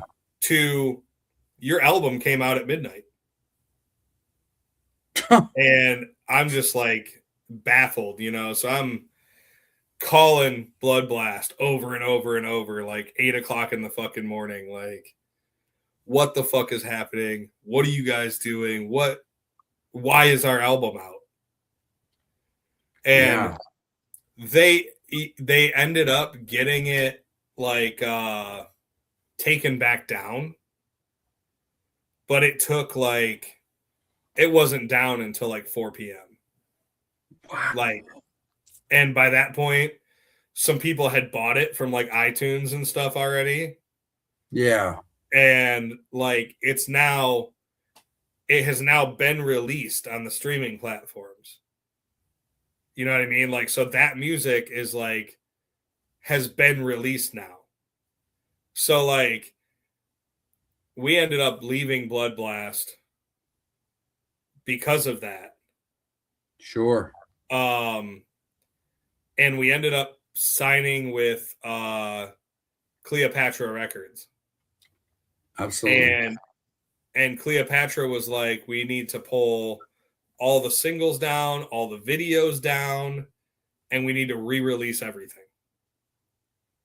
And I'm like, okay, should we do different singles than like what we had initially released? Because people literally, some of these have been out for 6 months already. Right. And they're like, no, we're just going to re-release them. So we were literally pretty much told, like, you know, between management and the label, to re-release the songs as if they were brand new and just act like they had never come out. And like, so people were like messaging us and commenting shit like, oh, this isn't new. What the fuck? And like, right. We just had to like shut up. You know, like, not like say shut up, but like we couldn't really respond to those comments. So we were just had to keep acting like they were new songs, even though they had already been out. We had already been playing them live. The videos had already been out. You know what I mean? Like, so totally. I'm not laughing at you, which I know you know. Yeah. I'm laughing because I super understand. Yeah, it was awful. It was an awful feeling. Yeah. To do that, and then like, obviously the second time I've got history with Cleopatra, not on like a super professional level. Like they don't know who I am, but like they're just history with bands are a lot of bands that I truly love. 69 Eyes, stuff like that. So like I get it. And I know where they're coming from, but also knowing you like I do, it's like, oh shit. Yeah, no, and we totally understood where they were coming from, but at the same time, we were just like, come on. Yes. Like, and so, but you know, we were new to the label. We were happy to be on the label. So we're like, we're going to play ball. We're going to do this album the way they want it done. So we can get this out. And when it did come out, they had helped us with like a radio campaign. And we ended up number 2 on like the radio charts.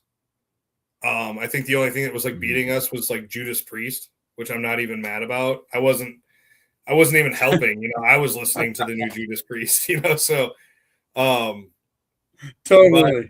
And it charted like number 3 on iTunes and like all kinds of stuff. Like it did really, really well. However, when it was re-uploaded to all the streaming, it did not show up as a new release on any of the platforms because it had already been released. Right.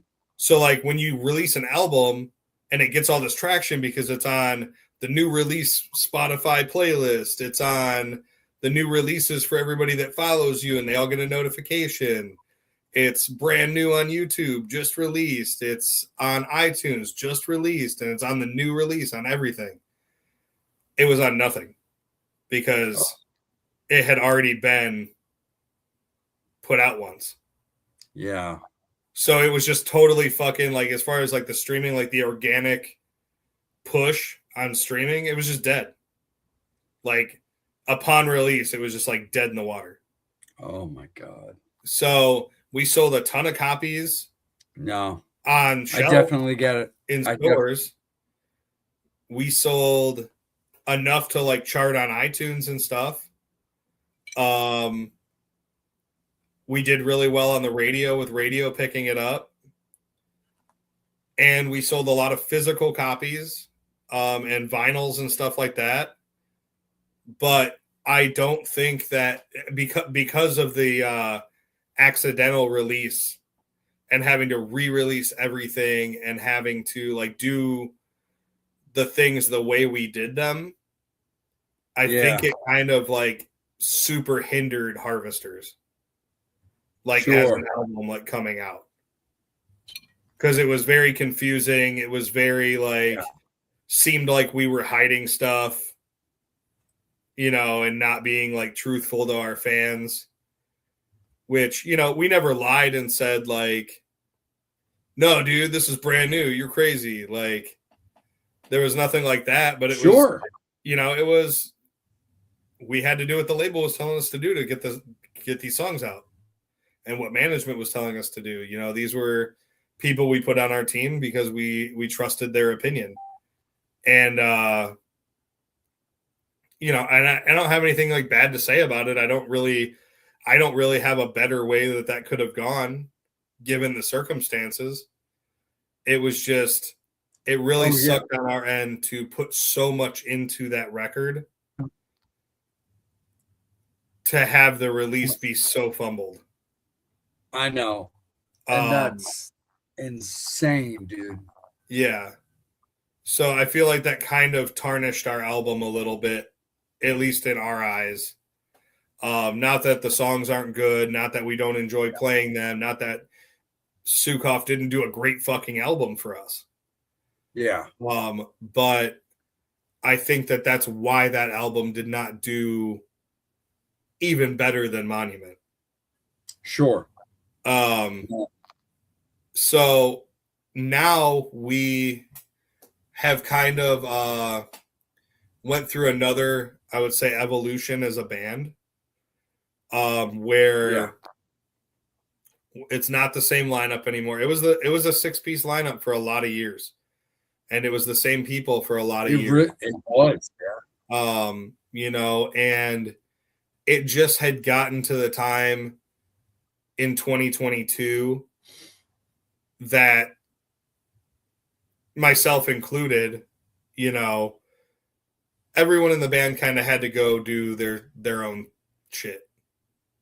You know, it was, there was too much personal stuff back and forth. There was too much burnout, I think, from just all the years of doing this, you know, and some people wanted to go in some directions with the band. Some other people wanted to go in other directions with the band. And it was just, it became not enjoyable. It became not fun. And wasn't really paying enough to be work. If that makes sense. Sure. So we, totally. We went through a big lineup change in 2022, where we had brought back Brandon from the This Is Hell record to play guitar, to step in for Zach, who had left. Charles had left as our drummer, and we had gotten Cameron to step in for him, who had filled in for him for a couple festivals the year prior.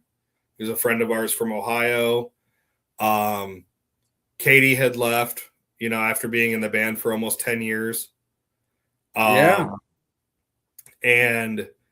we decided that we were not going to get a new keyboard player, that we were just going to move to like having our keyboards on live tracks, you know, same as a million other bands out there. And that we weren't going to try to replace Katie. I mean, she was a huge part of the band, and, you know, we had respect for that. And also that it was going to be very hard to replace her.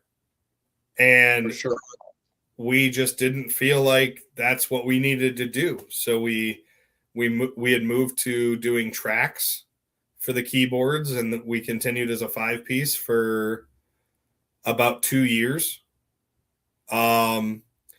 And in 2024, due to just some personal life stuff, we decided to part ways with Brandon and with Cameron. on guitar and on drums.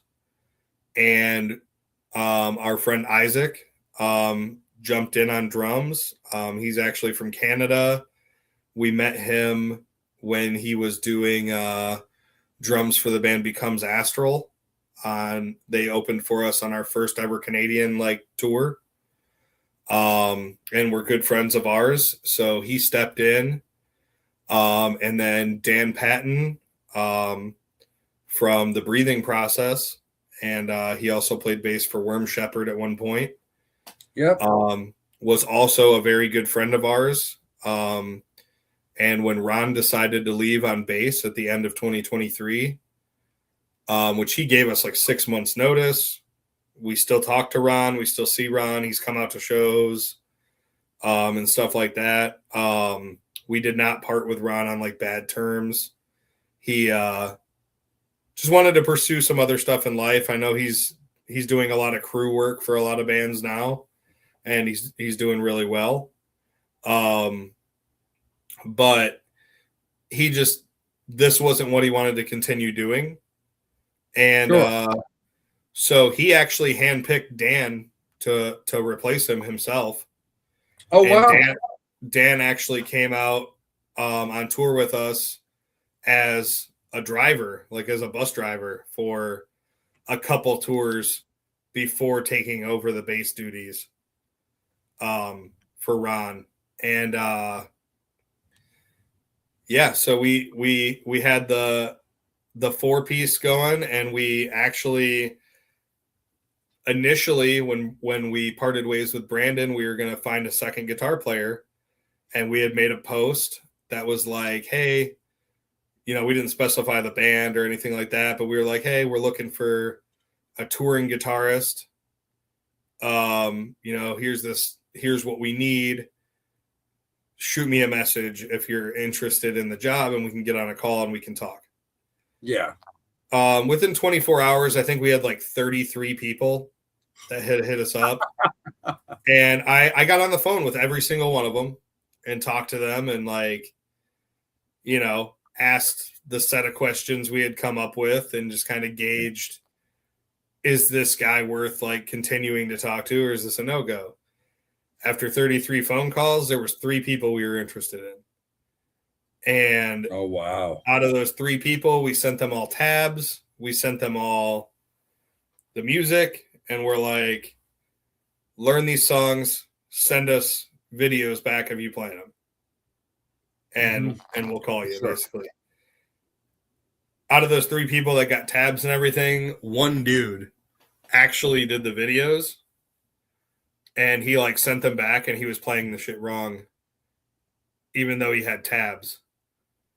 And so I called Toby first. I remember I called Toby first, but I called everybody in the band, and I was so this is going to be weird for us, having been a 6-piece for so many years, but is anybody else sick of doing this?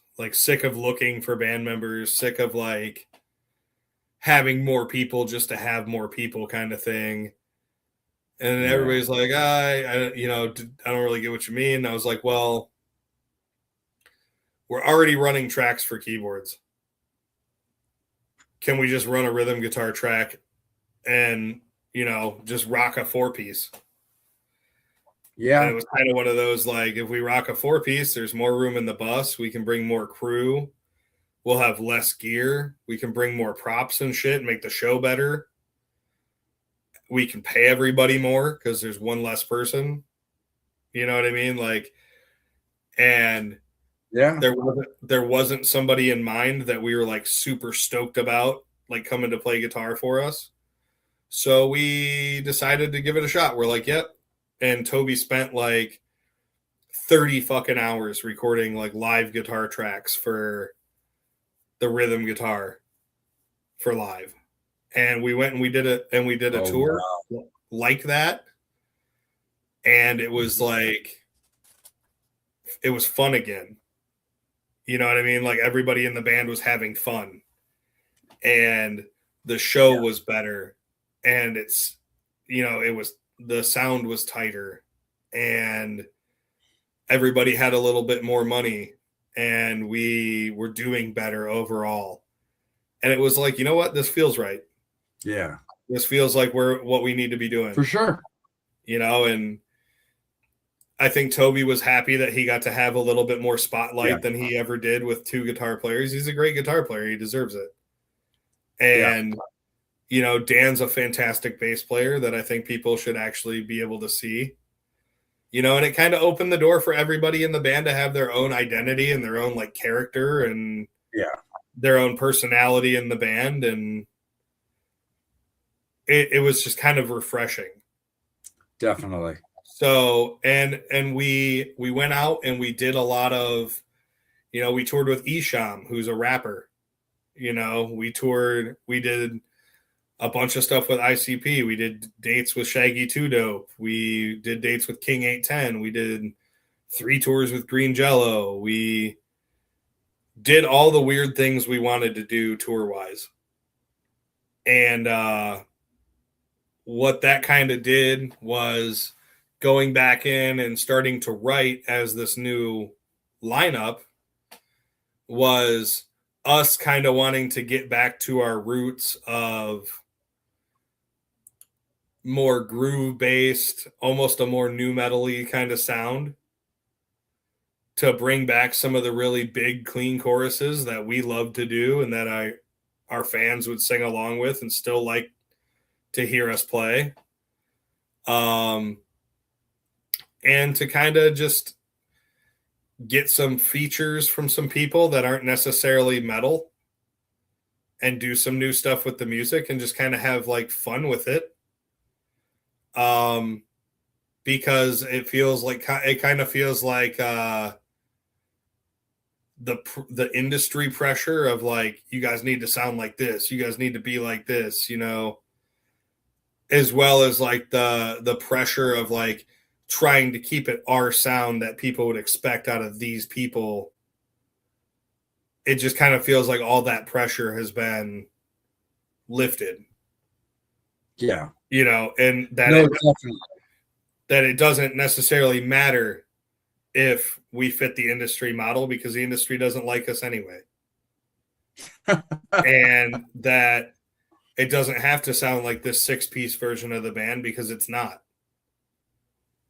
And that we can kind of reinvent and push through like an evolution of the band that has been needed, I think, for some time in a positive mindset on our end. And it just feels better to me. Absolutely. So and that's what it's all about, because I was like, my introduction to the band is when you guys were like a full band, like firing all cylinders, just like you guys are now, but you had like all those cogs, Ronald and Katie, and like you were a 6-piece band. I mean, keyboards, bass, guitar, multiple guitars, like dude, it was a full-on production, where now you still have that smaller band, but that full-on production that's coming from an actual stage show. Yeah. So I mean, that's definitely the thing with that when it comes, for sure. So Keith, one of the things, dude, for sure that we definitely want to like acknowledge and understand is like, when it comes to like the current record, of course, with it being 2023 up to 2025 and everything that you guys are setting up for now. Yeah. With the new music that you guys are putting out, or like, producing to get out. As a final question for this segment, and also a final question for this interview, because I mean, dude, you've been more than gracious. We talked about an hour. We're now over 2. But when it comes to the music that you're prepared to release compared to what you have out there now, there's got to be so much enthusiasm behind it.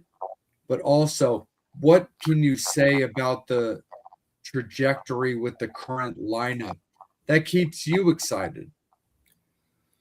I think, don't get me wrong. The 6-piece band was awesome. It was awesome to have like a whole big ass like crew of painted people. You know what I mean? Like walking on stage, and the stage show Absolutely. the stage show was fun to have that many people to interact with and perform with and everything. And everybody in that lineup, fantastic people, fantastic musicians. Absolutely love every single one of them. But the lineup right now, everybody is constantly like challenging each other to be better. You know what I mean? Like it's Yes. If somebody does something crazy on stage, you better believe the next night somebody else is going to try to top that. Kind of stuff, and not in like an egotistical way. It's in more of a like, that was cool. I should do something like fucking crazy. You know what I mean? Like, and it's cool to see, the lineup now interacting with the crowd more as individuals, whereas there used to be like almost so much going on that if we all tried to interact with the crowd, it would be like just jumbled over top of each other kind of stuff. So it's cool to have that, and just the whole band is more, I think, excited about painting up, excited about getting a new prop to use on stage, excited about like making everything cooler, and like likes to do this and likes to be this. And it's also something where it's like with, Toby's been with us for, I think, 7 or 8 years now, almost 9 years. Yeah, it's been a minute. So Toby's kind of a long-time member at this point. So he kind of has like, he was on Monument, he was on Harvesters. So, and he's been playing all the old music for, the past almost decade. So Toby is pretty well versed in like what needs to happen on guitar to sound like the Convalescence. Right. But also now that he's like the only guitarist, has a little bit more freedom to do what he wants to do with the guitar on the record. But the like Dan and Isaac, they were originally introduced from the band because they were in other bands that toured with us. So they got like the outsider perspective of the band. Sure. That me and Toby have never had. Of like, what is your first impression of seeing this band and like interacting with us on a level of like not within our band, you know what I mean? Or not within our group. They were just kind of like dudes we didn't know at all. And we started touring together when they first saw our band or first encountered our band. So it's cool to hear their perspectives of things about the band now that they're here and part of it. And like the musical backgrounds are just also very different, from and even like the taste in what like I listened to compared to what I was listening to in 2021 when we did Harvesters. Till now, you know what I mean? Like the more you tour and the more bands you see and all that kind of stuff, the more you end up listening to and whatever. And I definitely have had a resurgence of like shock rock and new metal and stuff like that in my playlist that I used to listen to when I was like a teenager that I really loved, that I just kind of put on the back burner for a long time because I was like, what's the most brutal shit I can hear all the time, for a very long time. There's also so many new artists that we've discovered from doing a lot of like Juggalo shows and starting to become part of that world as well. Stuff that I would have never even given a chance 7-8 years ago. I wouldn't have even listened to it.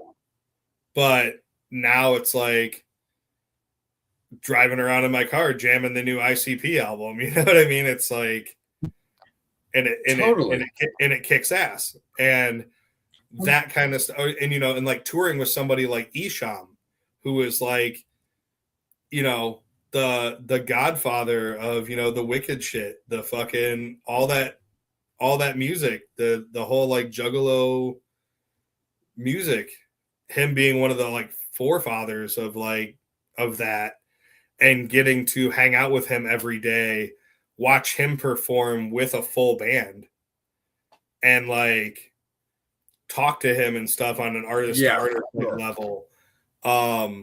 And same with seeing bands like Green Jello perform, where it's super not about the music. It's about everything else. And seeing that, it doesn't have to be overly technical.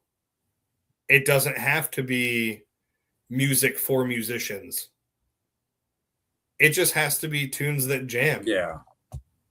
And at the end of the day, coming to the realization that we're entertainers. Nobody gives a fuck how hard we can shred. Nobody gives a fuck how metal we are or whatever. People want to go to a show and forget about all the bullshit and have fun.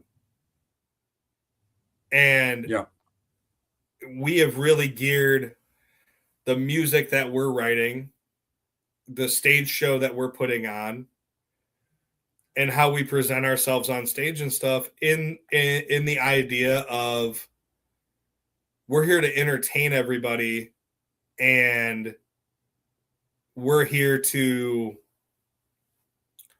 put on a show that people are going to go home and be like, that was fucking awesome. I had a great time. Yes. You know what I mean? Versus where it used to be, we're trying to be the shreddiest band here. We're trying to be the heaviest band here. We're trying to, and it was like, dude, we're like literally competing with nothing. We're just making competition in our own brain, just like I feel like a lot of bands do. Yeah. Looking at their peers and being like, oh, well, they did this, so we have to do this or whatever. And we just got to a point now where we're just like, we're just going to do us. And we're just going to do what we want to do. Totally. And we're going to play what we want to play. And obviously, we're going to pay attention to things and carry this as like a business we want to move forward, and carry this as a band that we want to move forward. But like on the same note, we're not going to try to write an album a certain way. We're not going to try to, do something live or structure our band in a certain way that like is supposed to be appealing to any like certain group of people or certain person or whatever. At this point, if you want to argue about us being metal, or you want to argue about us being able to fucking play technical music, cool. We have 7 albums of that. Okay, like, so this new record, we have some people outside of the genre of metal doing some songs with us. That's exciting. We have some songs that, aren't super death metal-y songs. They're more, the bouncy new metal kind of songs. There's electronic parts where there's not necessarily any instruments playing. It's just like the electronic shit, like there's obviously still some metal. There's some songs that are like, this is a really metal song. This is a really heavy, brutal song. Yeah. But like, we're having fun now. It's been 15 years, 7 albums. We've toured all the way around the world repeatedly. We've been on the Billboard charts. We've been on the iTunes charts. Yes. We have millions of streams on multiple platforms. We've sold thousands of t-shirts, thousands of albums. We've played with almost every single fucking artist I used to have on posters on my wall growing up. We have features from some of my favorite fucking vocalists in the world over the years. We've been on TV. We've been on the radio. We've played arenas and amphitheaters and festivals, and we've played in a prison. We've, sailed the shows. We've fucking, played in the mall. We've played amusement parks. We've been in movies. We're in a video game now. Yeah, man. We've had action figures. I don't feel like at this point I have anything I have to prove to anybody other than just myself wanting the band to grow. And yeah, so this new record is going to be what we want to do. And there's not necessarily a label behind it at the moment. Mm-hmm. We're currently with Cleopatra, but we don't know if that's going to be the case for the new record or not. Sure. We don't know. We have no management right now. I'm doing all of our own booking right now. And we're just kind of flying on our own at the moment. So it's refreshing. We're excited about it. Hopefully when it comes out and new music starts dropping, hopefully our fans are as excited as we are about it. Absolutely. No. And if they're not, my bad. But we're having fun. There'll be another album after that. So, we'll see how it goes. But I'm not saying it's going to drastically change outside of the realm of being heavy, brutal music. It is definitely that. There's going to be plenty of gutturals and screaming, and of course the album is going to be all about killing and dead things and gore and horror and all the fun things that you would expect from the Convalescence. And there's definitely going to be far more dead shit on stage and gory artwork, and we're going to keep throwing guts into the crowd. But aside from that, It is going to be a little bit different than the last couple records. For sure. Fuck yeah. No, absolutely, brother. And the bottom line is, dude, like, Keith, I really appreciate you. Like I said before, as somebody who you welcomed into your camp with open arms, and I've always appreciated everything that you've done. And speaking on behalf of myself as well as Angel, like, thank you so much for giving us some time this evening. Absolutely. Extended time this evening to talk about like history with what's going on right now. Angel and I would love to invite you back when you're feeling up to it, when the new album's out, to talk about it.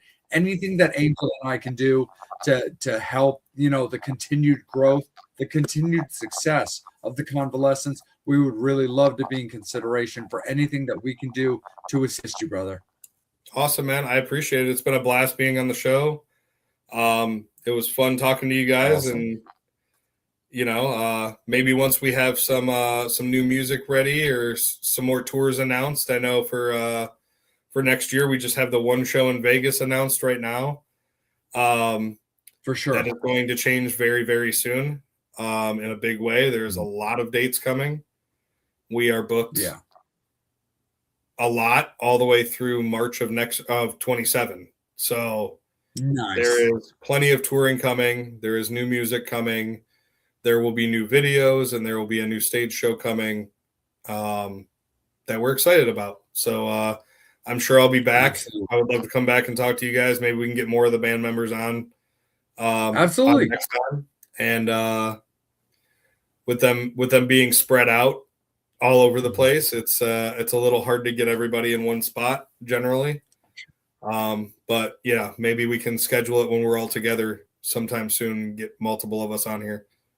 Definitely. No, for sure. I mean, Keith, you and I have always been family, dude. I've always appreciated you so much. But now that, TMS, dude, anything that we can do to help you, don't be shy, man. Reach out to us at any time for any reason that we can assist you, man. But before we let you go officially, to let you definitely enjoy your evening, please let all the Metal Summoners as well as the Convalescence fans know where you guys can be found.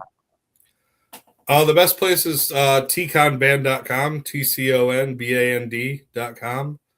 That's our website that usually has all of our ticket links to our online stores, links to our Spotify and social media and all that. So if you're looking for us, I know the band name is hard to spell, so go to the website and look us up there. Otherwise, you can find us wherever you stream music, wherever you can watch metal videos, any of that stuff, or, you know, maybe even your local record store. Go out and check it out, and if they don't have it, tell them they're fucking up and make sure they get to order it. Absolutely, brother. Thank you for sure, man. And thank you so much. And like Keith, the biggest thing that's most important to myself and to Angel and to our beloved co-host Steve, who works more behind the scenes, is that you enjoyed yourself. You felt respected first and foremost. You liked the questions that were asked, and that in any way, shape, or form, you felt that this interview, even in a small way, could benefit the Convalescence continued success. Yeah, absolutely, man. It was a blast. I appreciate you guys having me on, and I look forward to coming back. Look, absolutely, brother. We look forward to it. Don't be shy. Let me know, man, if there's anything I can do for you, anything that Angel can do. And we really appreciate you, brother. Sounds good, man. I'll talk to you soon. Sounds great. Absolutely. Metal Summoners, thank you guys so much for sure. Make sure that you're following the Convalescence on every streaming Jesus Christ. Every streaming platform, with everything from their website to Spotify to YouTube to everything that the guys have got going on. Music videos, all of their music, all of that fun stuff. For Angel Alamo 78 on Instagram, as well as his personal page. Myself, Salem.vampire on Instagram. You can also find that moniker under Facebook as well, but I have a personal page as well. Our beloved Psycho Steve, PsychoStevePresents.com, or The Real Psycho Steve on Instagram. But again, on behalf of myself, for Angel, for Steve, but more importantly, for Keith Wampler, the Convalescence, for everything that they've got going on. We appreciate his time. We appreciate his courtesies. And we look forward to taking care of everything and rocking out with you guys. Thank you guys so much. Be good. Make sure you're following them for everything that's going on in 2026. We're signing off for 2025. It's been an amazing year. Thank you guys so much. Be good. Take care of each other. We've got guest announcements over the weekend for next week's episode. Be good. We look forward to it. It's going to be a great time. On behalf of myself, Angel, Steve, and of course, the Convalescence, take care. Be good. As always, you've been watching the Metal Summit.